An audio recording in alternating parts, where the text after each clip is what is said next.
donner un sens à la routine. Se plaindre en permanence de son travail traduit un manque de présence à ce que l'on fait. Celui qui est dans cet état n'entre pas vraiment dans son travail. Il se raccroche à ses rêves de grandeur et estime qu'il mérite mieux que ce qu'il fait. De fait, certains travaux relèvent de la routine.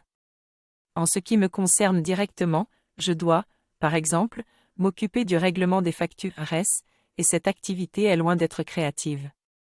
Pourtant, je la prends comme un temps de repos durant lequel je me concentre sur ma respiration et médite. Alors j'en retire, malgré tout, un plaisir et je n'ai plus l'impression d'avoir à accomplir une tâche supplémentaire. Je reste disponible à toute visite et prêt à répondre à tout appel téléphonique. Les tâches routinières ne sont donc pas forcément ennuyeuses.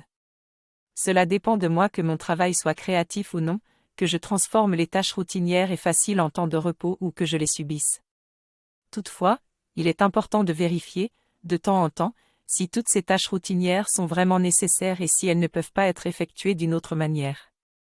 Il tient à moi que mon travail ait un sens ou non. Par le travail, je ne crée pas seulement un produit qui sera utile aux autres, mais je détermine aussi une atmosphère soit positive et créative, soit négative. Lorsque règne une atmosphère saine autour de moi, mon travail a un effet thérapeutique. Il apporte aux autres la joie, non seulement dans le travail mais aussi dans le temps passé ensemble. Si l'on éprouve de la joie à travailler, on la répercutera, le soir, en rentrant chez soi, au lieu de rapporter de la frustration et de la colère.